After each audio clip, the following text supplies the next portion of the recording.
பன்னீர்செல்வம், எடப்பாடி பழனிசாமி இவங்களோட இப்போதைய நிலைமை. அப்புறம் ஓட்டு வங்கி இப்ப யாருக்கு சாதகமா இருக்கு? பிஜேபியோட பிளான் என்ன? கையில கட்சி இல்ல, கொடி இல்ல, சின்னம் கூட இல்ல. அப்படி இருந்தும் ஓபிஎஸ் பின்னாலதான் ஓட்டு இருக்குன்னு சொல்றாங்க. ஆமா, அது எப்படி சாத்தியம்? ஒரு தலைவரை மக்கள் எப்படி தேர்ந்தெடுக்கிறாங்க?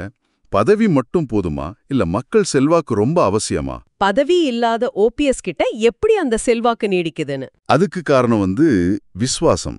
அப்புறம் ஜெயலலிதாவோட நம்பிக்கை. ஜெயலலிதா அவரை நம்புனாங்கிறது எல்லாருக்கும் தெரிஞ்சது தானே? ஆமா, குறிப்பா அந்த நெருக்கடியான சமயங்கள்ல அவங்க ஜெயிலுக்கு போனப்ப எல்லாம் சிஎம் பொறுப்பு யார்கிட்ட கொடுத்தாங்க?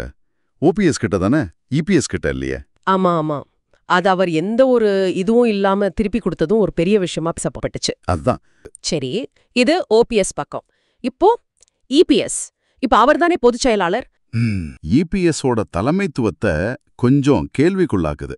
குறிப்பா சசிகலா மூலமா பதவிக்கு வந்தது, அப்புறம் அவங்க கூடவே உறவு மாறி போனது, இதெல்லாம் தொண்டர்கள் மத்தியில ஒரு மாதிரி நம்பிக்கை குறைவை உண்டு பண்ணிருக்குன்னு சொல்றாங்க. ஓஹோ.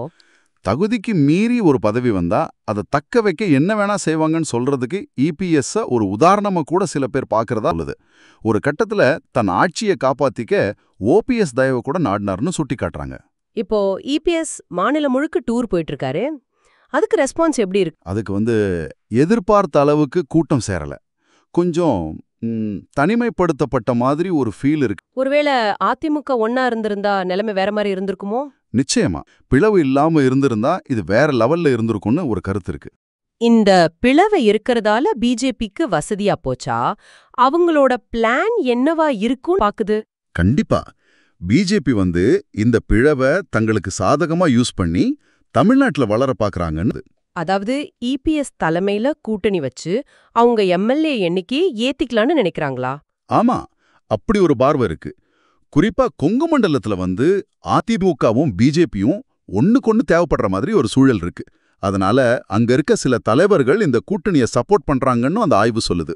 சரி, இபிஎஸ் ஏன் பிஜேபி கூட கூட்டணி வைக்கிறாரு? அதுக்கு வேற ஏதாவது காரணம் சொல்றாங்களா? அவர் மேல சில வழக்குகள் இருக்கிறதாவும், அதிலிருந்து தன்னை காப்பாத்திக்க தான் இந்த கூட்டணிக்குள்ள அவர் போனாருங்கிற மாதிரி ஒரு குற்றச்சாட்டும் இருக்குன்னு குறிப்பிடுது. ஓ, அப்படியா? நேத்து வரைக்கும் பிஜேபியை கடுமையா எதிர்த்தவரு இன்னைக்கு ஆதரிக்கிறாருன்னா இது ஒரு முக்கியமான காரணமா இருக்கலாம்னு. ஆனா அதே நேரத்துல பிஜேபி ஓபிஎஸ் ஒரு ஓட்டு வங்கியா மட்டும்தான் பாக்குறாங்கன்னு ஒரு கருத்து இருக்கு. ஓட்டு வங்கியா மட்டுமா? ஆமா, போன தடவை அமித்ஷா வந்தப்போ கூட ஓபிஎஸ் பார்க்கல பாருங்க. அது ஓபிஎஸ் தரப்புக்கு கொஞ்சம் வருத்தமா. இது தொண்டர்கள் மத்தியில பிஜேபி மேல ஒரு அதிருப்தியை உண்டாக்குதுன்னு. இப்ப நிலைமை எப்படி இருக்கு? ஓபிஎஸ் அடுத்து என்ன பண்ணுவாருன்னு? ஓபிஎஸ் இப்ப அமைதியா இருக்கிறதே ஒரு வியூகம்தான்.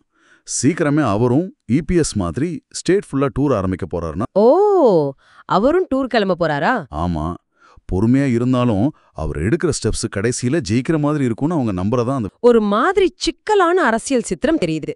ஒரு பக்கம் ஜெயலலிதாவோட விஸ்வாசி, இத வச்சு ஓபிஎஸ் தொண்டர்கள் ஆதரவை தக்க வச்சிருக்காருன்னு சொல்றாங்க. ஆமா, இன்னொரு பக்கம் கட்சி பதவி அதிகாரம் எல்லாம் இபிஎஸ் கையில இருந்தாலும் அவரோட தலைமையை முழுசா ஏத்துக்கல.